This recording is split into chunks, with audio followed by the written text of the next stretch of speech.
નમસ્કાર, હું છું કિશોર તુવર અને આપ નિહાળી રહ્યા છો ન્યૂઝ પોઈન્ટ ચેનલ। તો જોઈએ આજના મુખ્ય સમાચારો।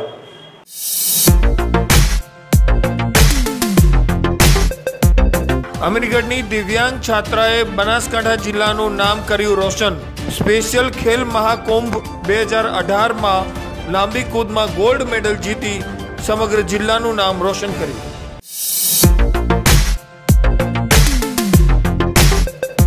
ટ્રાયના તાલિબાની નિર્ણય સામે કેબલ ઓપરેટરો આક્રમક મૂડમાં। 2 દિવસ સુધી હવે કેબલ ઓપરેટરો બંધ પાડશે।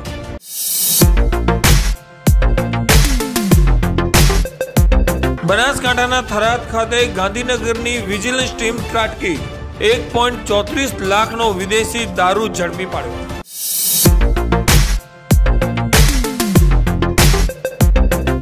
હવે જોઈએ સમાચાર વિગતવાર। અમીરગઢની દિવ્યાંગ છાત્રાએ રાજ્યમાં પ્રથમ નંબર મેળવી ગોલ્ડ મેડલ જીત્યું છે। કહેવાય છે કે જેને કુદરત એક શક્તિ છીનવે છે તેને અન્ય શક્તિથી નવાજે છે, પરંતુ કુદરતી શક્તિનો સદુપયોગ અમુક લોકો જ કરતા હોય છે।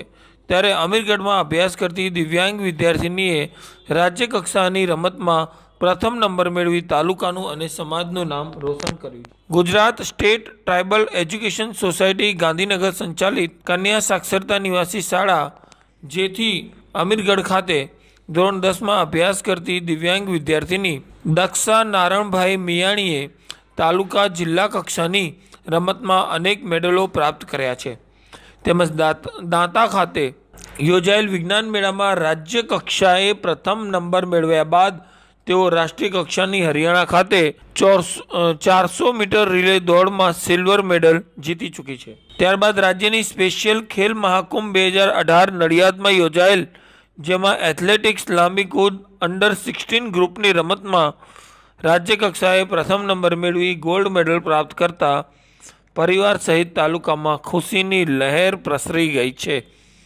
સ્પેશિયલ ખેલ મહાકુંભ દિવ્યાંગ બાળકોનું જે પાલનપુર ખાતે યોજાયેલું હતું તેમાં 100 મીટર દોડ અને લાંબી કૂદમાં 100 મીટર દોડમાં મારો દ્વિતીય નંબર અને લાંબી કૂદમાં પ્રથમ નંબર આવેલો હતો। તેથી પહેલા નંબરવાળાને આગળ લઈ જવામાં આવતા હતા। ત્યારબાદ સ્પેશિયલ ખેલ મહાકુંભ જે નડિયાદ ખાતે યોજાયેલો હતો તેમાં લાંબી કૂદમાં મારો પ્રથમ નંબર આવેલો હતો અને મેં ગોલ્ડ મેડલ પ્રાપ્ત કરેલ હતો। મારી સ્કૂલ કન્યા સાક્ષરતા નિવાસી શાળા જેથીની ધોરણ 10માં અભ્યાસ કરતી મિયાણી દક્ષાબેન નારણભાઈ, કે જેમણે આ વખતે સ્પેશિયલ ખેલ મહાકુંભ જે નડિયાદ ખાતે યોજાઈ ગયો, જેમાં એમણે લોંગ જમ્પમાં પ્રથમ સ્થાન પ્રાપ્ત કરી અને ગોલ્ડ મેડલ પ્રાપ્ત કર્યો હતો। આ સિદ્ધિ બદલ અમે શાળા પરિવાર એમને શુભકામનાઓ પાઠવીએ છીએ। આગળ પણ એ આવી કંઈ સિદ્ધિઓ પ્રાપ્ત કરે અને સ્પોર્ટ્સ લેવલે આગળ વધે એવી શાળા પરિવાર તરફથી એમને શુભકામનાઓ પાઠવવામાં આવે છે। હંમેશા વિપક્ષ અને લોકો આક્ષેપો લગાવે છે કે ગુજરાત સરકાર સંવેદનશીલ નથી, પરંતુ ગુજરાતના મુખ્યમંત્રી વિજયભાઈ રૂપાણી તો સંવેદનશીલ છે। તેનું ઉદાહરણ ગઈકાલે જ જોવા મળી રહ્યું હતું। વિજયભાઈ રૂપાણી લગ્ન પ્રસંગમાં હાજરી આપવા માટે અમદાવાદ જઈ રહ્યા હતા, ત્યારે રાયસન પાસે ગાડી પલટી થઈ જતા તાત્કાલિક તેમનો કાફલો ત્યાં જ રોકી દીધો હતો અને અકસ્માત થતા તાત્કાલિક વિજયભાઈ રૂપાણી નીચે ઉતરીને મુસાફરોની ખબર અંતર પૂછી હતી અને તંત્રને વાહકોને જરૂરી સૂચનાઓ પણ આપી હતી। બનાસકાંઠા જિલ્લામાંથી આજીવન કેસનો નાસ્તો ફરતો આરોપી ઝડપાયો છે। પેરોલ ઉપર ગયેલો આરોપીને આખરે પોલીસ દ્વારા ઝડપી લેવામાં આવ્યો છે। દાંતા તાલુકાના પાણોદરા ગામેથી આરોપી ગંભીરજી ઠાકોરની પોલીસે અટકાયત કરીને કાયદેસરની કાર્યવાહી હાથ ધરી છે। ગંભીરજી ઠાકોર જે છે તેમને આજીવનની કારાવાસ પડી હતી, છતાં પણ ગંભીરજી ઠાકોર જે પેરોલ ઉપર છૂટ્યા હતા અને તે બાદ નાસ્તા ફરતા હતા, તેને લઈને પોલીસને બાતમી મળતા પોલીસે દાંતા તાલુકાના પાણોદરા ગામેથી આરોપીને ઝડપીને જેલના હવાલે કર્યો છે। જેમ જેમ 31st નજીક આવી રહી છે તેમ તેમ પોલીસ પણ સક્રિય બની ગઈ છે।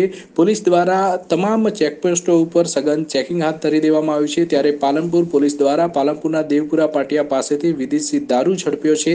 પોલીસે વિદેશી દારૂની 12 પેટી સાથે એક શખ્સની અટકાયત પણ કરી છે અને પોલીસે 2 લાખ ઉપરાંતનો મુદ્દામાલ પણ કબજે કર્યો છે। પાલનપુર પશ્ચિમ પોલીસ મથકે 3 શખ્સો સામે ગુનો નોંધી વધુ તપાસ હાથ ધરી છે। કાશ્મીર સહિત ઉત્તર ભારતમાં પડેલી હિમવર્ષાના કારણે ફરીથી ઠંડીનો દોર શરૂ થતાં હાડ ધ્રુજવતી ઠંડીનો અનુભવ થઈ રહ્યો છે. લઘુત્તમ તાપમાનનો પારો ગગડતા ડીસા સહિત જિલ્લામાં કોલ્ડ વેવની સ્થિતિ જોવા મળી રહી છે. ગત પખવાડિયામાં પણ લઘુત્તમ તાપમાન 7.6 ડિગ્રી નોંધાયું છે, ત્યારે ઠંડીના બીજા રાઉન્ડમાં શુક્રવારના રોજ ડીસાનું તાપમાન 7.7 ડિગ્રી નોંધાતા સમગ્ર પંથકમાં ઠંડીના સકંજામાં આવી ગયો છે, જેથી સાંજ ઢળતા જ ગામ અને શહેરી વિસ્તારના બજાર રસ્તા સુમસામ જોવા મળી રહ્યા છે. ઠંડીના પગલે લોકોને દિવસભર પણ ગરમ વસ્ત્રો લપેટાઈ રહેવું પડ્યું હતું. વળી સાંજે વહેલી સવારે લોકો ઠેર ઠેર તાપણા કરીને ઠંડીથી બચવાના પ્રયાસો કરી રહ્યા છે અને રાત્રો થીજવતી ઠંડીને લઈને જિલ્લાના જનજીવન પર પણ અસરો વર્તાઈ રહી છે. અબોલ પશુઓની હાલત પણ ઠંડીના પગલે કફોડી બની જવા પામી છે. પણ ઠંડીનું પ્રમાણ વધતા રવિ સિઝન અને ખેતીના પાકો ખીલી ઉઠેલા જોવા મળી રહેતા ખેડૂત વર્ગમાં ઠંડી લઈને રાજીપો જોવા મળી રહ્યો છે. આગામી સમયમાં પણ હવામાન વિભાગે ઠંડીનું પ્રમાણ યથાવત રહેવાની આગાહી કરી છે. સમય થયો છે એક નાનકડા વિરામનો. વિરામ બાદ જોઈશું જિલ્લાના અન્ય કેટલાક સમાચારો.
इरादा कर लिया हमने देश से अपने ये वादा कर लिया हमने स्वच्छ भारत का इरादा कर लिया हमने देश से अपने ये वादा कर लिया हमने स्वच्छ भारत का इरादा कर लिया हमने देश से अपने ये वादा कर लिया हमने स्वच्छ भारत का इरादा कर लिया हमने देश से अपने ये वादा कर लिया हमने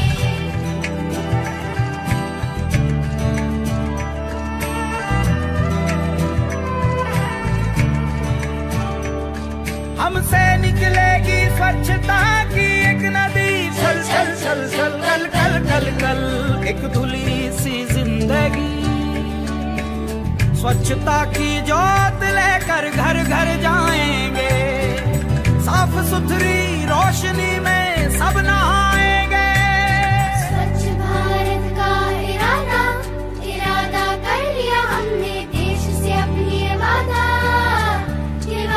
कर लिया हमने हर गली अब उन्नति की राह जाएगी धूप आशा की आंगन आंगन गाएगी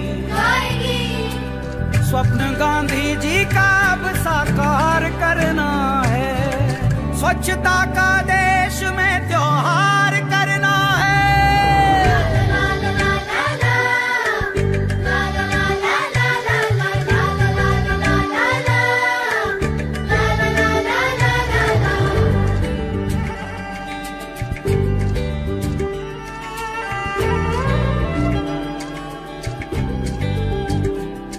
खुद से ही करनी होगी शुरुआत बनाएं स्वच्छ भारत साथ साथ एक पवित्र सी हवा बहेगी उज्ज्वल उज्ज्वल हो भारत कोना कोना निर्मल होगा विश्व कहेगा जय भारत जाग उठेंगे भाग्य हमारे स्वच्छ बनेगा ये भारत जाग उठेंगे भाग्य हमारे स्वच्छ बनेगा ये भारत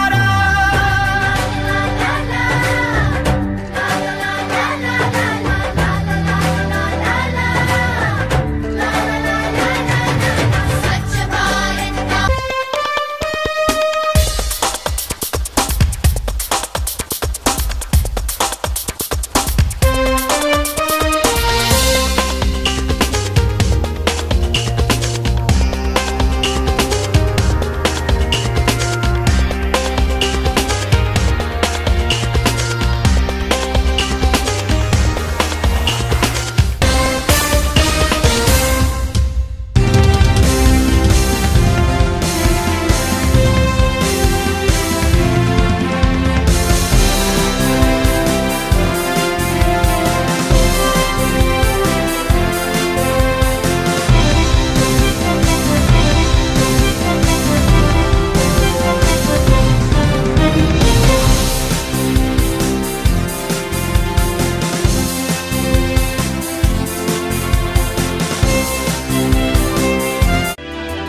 આવે છે. હવે નજર કરીએ આગળના સમાચારો પર.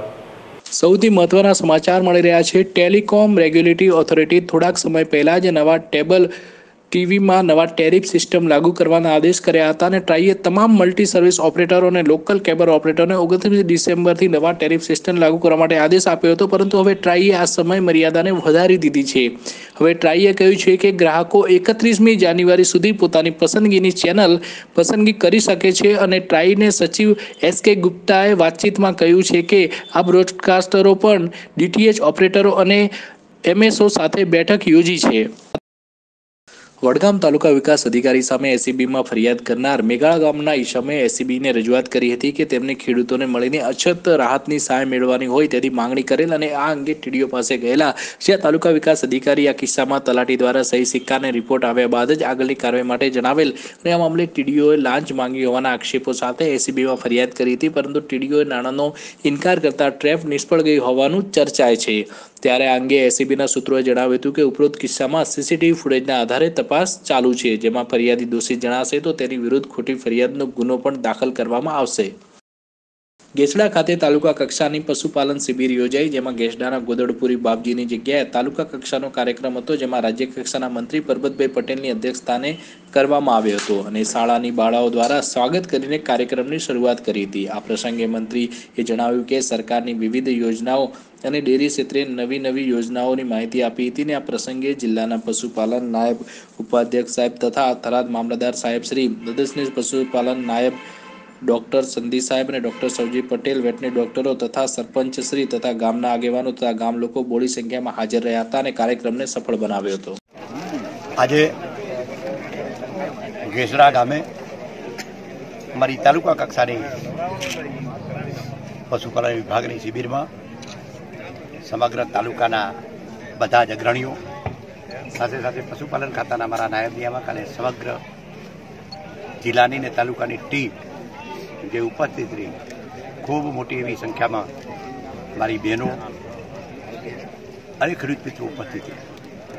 જે કંઈ દૂધના ધંધા વિશે, પશુપાલન વિશે જે માહિતગાર કરવાના હતા, જે રસીકરણની વાત હતી, એવી ઘણી બધી વાતો અને તેને લીધે સમગ્ર એશિયાની મોટામાં મોટી ડેરી બનાસ ડેરી, જેમાં રોજનું જે 63 લાખ લીટર દૂધ જાય છે અને એની બહાર નિકાસ કરવાની છે. સરકારે પણ જ્યારે 300 કરોડ રૂપિયા પાવડરના એક્સપોર્ટમાં પણ જ્યારે મદદ કરી છે અને આ બધી જ વાતો ગુણવત્તા માટેની, સફાઈ માટેની જે ડૉક્ટરોના માધ્યમથી વાત પશુપાલકો સુધી પહોંચી છે, ત્યારે સમગ્ર મારી ટીમને આ શિબિર સફળ બનાવવામાં ધન્યવાદ અભિનંદન આપું છું. અને આ કાર્યક્રમ એ રીતે પૂરો થયો છે કે આ વાત જનજન સુધી પહોંચે અને જેથી કરીને પશુપાલકો ઓછા ખર્ચે પણ પશુ સારી ઓલાદ અને સારું દૂધ પ્રાપ્ત કરે, એ જ આભાર. ડીસા નગરપાલિકા દ્વારા ફૂટપાથની હલકી ગુણવત્તાનું કામ થઈ રહ્યું છે. શહેરના ફૂટપાથ પર સિમેન્ટના પ્લાસ્ટરમાં કોન્ટ્રાક્ટરના કામની બેદરકારી સામે આવી રહી છે. પ્લાસ્ટર કરાયા બાદ પાણીનો છંટકાવ ના કરાતા એક દિવસમાં જ પ્લાસ્ટર તૂટી રહ્યું છે તેવા આક્ષેપો ડીસા શહેરના લોકો લગાવી રહ્યા છે. સિમેન્ટની જગ્યાએ માત્ર રેતીનો ઉપયોગ કરવામાં આવી રહ્યો છે તેવા આક્ષેપો પણ થઈ રહ્યા છે. કોન્ટ્રાક્ટર મીડિયા દ્વારા પૂછપરછ કરાતા કોઈ પણ કહેવાનો ઇનકાર કરી દીધો હતો, જ્યારે માત્ર જે સાઇડ છે તે સાઇડ ઉપર લેબર કોન્ટ્રાક્ટરના ભરોસે જ કામ ચાલી રહ્યું છે અને આ ફૂટપાથના પ્લાસ્ટરનું અત્યારે જે કામ ચાલી રહ્યું છે તે કામની જે ગુણવત્તા છે તે એકદમ હલકી પ્રકારની છે. છતાં પણ ડીસા નગરપાલિકાના ચીફ ઓફિસર અને ડીસા નગરપાલિકાના પ્રમુખ દ્વારા આ મામલે તપાસ કરવામાં નથી આવી રહી. હવે જોવાનું એ રહેશે કે ડીસા નગરપાલિકાના ચીફ ઓફિસર આ ફૂટપાથ પર આવીને તપાસ કરે છે કે પછી આ જ રીતે હલકી ગુણવત્તાનું કામ ચાલુ રહેશે. વડા ખાનપુરવાસ અનુપમ પ્રાથમિક શાળામાં સ્વેટર મોજા વિતરણ કરવામાં આવ્યું હતું. આજરોજ તારીખ 29ના રોજ શનિવારના શુભ દિવસે રામવાટિકા મિત્ર મંડળ ઢટોસણ વડા દ્વારા ખાનપુરાવાસ વડા અનુપમ પ્રાથમિક શાળામાં સ્વેટર મોજા વિતરણનો કાર્યક્રમ યોજાયો હતો. કડકડતી ઠંડીમાં ખાનપુરાવાસ વડા અનુપમ પ્રાથમિક શાળાના તમામ 330 ભૂલકાઓને સ્વેટર મોજા આપવાની મિત્રોની ઈચ્છા પૂરી થઈ હતી. રામવાટિકાના નિર્માણમાં આખી શાળાએ તન મન ધનથી ખૂબ મોટી હૂંફ આપેલ તો તેની કદર રૂપે આખી ટીમ થઈને કોઈપણ ભેદભાવ વગર વસ્ત્રદાનનો સોનેરી અવસર પ્રાપ્ત કર્યો। આ કાર્યક્રમમાં રામવાટિકાના તમામ મિત્રો ખૂબ જ મોટી સંખ્યામાં ઉપસ્થિત રહી દાન વિતરણ કર્યું હતું। આ પ્રસંગે રામવાટિકા મિત્ર મંડળે હાજરી આપી આ પુણ્યરૂપી સેવા કાર્યમાં સહભાગી બનવાનું યશ મેળવ્યું હતું। આચાર્ય બળદેવભાઈ ચાવડા તથા શાળાના પરિવારે ખૂબ જ સરસ વ્યવસ્થા કરી હતી। આ પ્રસંગે કાર્યક્રમમાં સંચાલન શાળાના ઉત્સાહી શિક્ષક શૈલેષભાઈ દેવ દ્વારા કરાયું હતું તેમજ મોટી સંખ્યામાં મિત્ર મંડળના યુવાનો ઉપસ્થિત રહી કાર્યક્રમને શોભાવ્યો હતો। સૌથી મહત્વના સમાચાર દિયોદરમાંથી મળી રહ્યા છે। સ્ટેટ વિજિલન્સની ટીમે 31ને લઈને બનાસકાંઠાની અંદર ધામા નાખ્યા છે। સ્ટેટ વિજિલન્સની પોલીસે બાતમીના આધારે વિદેશી દારૂ ભરેલ વેગેનર ગાડી સાથે બુટલેગરને ઝડપી પાડ્યો છે। દારૂ સાથે દિયોદરનો બુટલેગર હમીર દલાલ રાજપૂત ઝડપાઈ ગયો છે, જ્યારે વિજિલન્સની ટીમે ગાડીમાંથી ભારતીય બનાવટની 1340 બોટલ કિંમત રૂપિયા 1,34,000નો વિદેશી દારૂ ઝડપી લીધો છે અને ઝડપાયેલ બુટલેગરોને દારૂની ગાડી સહિત થરાદ પોલીસ મથકે સોંપાયો છે અને પોલીસે દારૂ ભરાવનાર સાગર ઉર્ફે સુરેશ વિષ્ણોઈ રહે સાચોર રાજસ્થાન સામે પણ ગુનો નોંધી વધુ તપાસ હાથ ધરી છે। જ્યારે પોલીસે વિદેશી દારૂ અને ગાડી સહિત કુલ મુદ્દામાલ 2,87,600નો મુદ્દામાલ પણ જપ્ત કર્યો છે અને પોલીસ તપાસમાં અન્ય મોટા બુટલેગરોના નામ ખુલે તેવી શક્યતાઓ છે। પણ સૌથી મહત્વનો સવાલ તો એ ઊભો થાય છે કે થરાદ પોલીસ કેમ આરોપીને ઝડપી ના શકી। થરાદ પોલીસ આરોપીને ઝડપવામાં નિષ્ફળ રહી, ત્યારે ગુજરાત સ્ટેટ વિજિલન્સની ટીમે દારૂ થરાદમાં આવીને ઝડપી પાડ્યો છે। તેને લઈને હવે જોવાનું એ રહેશે કે સ્ટેટ વિજિલન્સ દ્વારા પોલીસ સામે શું પગલાં ભરાય છે। તો આ હતા આજના સમાચારો। આવતીકાલે ફરી મળીશું આ જ સમય આ જ ચેનલ પર। જોતા રહો ન્યૂઝ પોઈન્ટ ચેનલ। નમસ્કાર।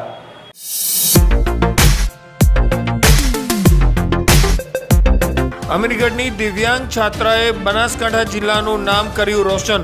સ્પેશિયલ ખેલ મહાકુંભ 2018માં લાંબી કૂદમાં ગોલ્ડ મેડલ જીતી સમગ્ર જિલ્લાનું નામ રોશન કર્યું।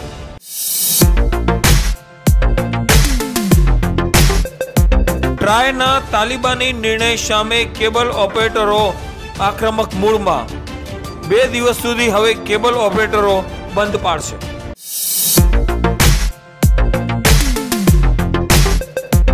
બનાસકાંઠાના થરાદ ખાતે ગાંધીનગરની વિજિલન્સ ટીમ ત્રાટકી 1.34 લાખનો વિદેશી દારૂ ઝડપી પાડ્યો।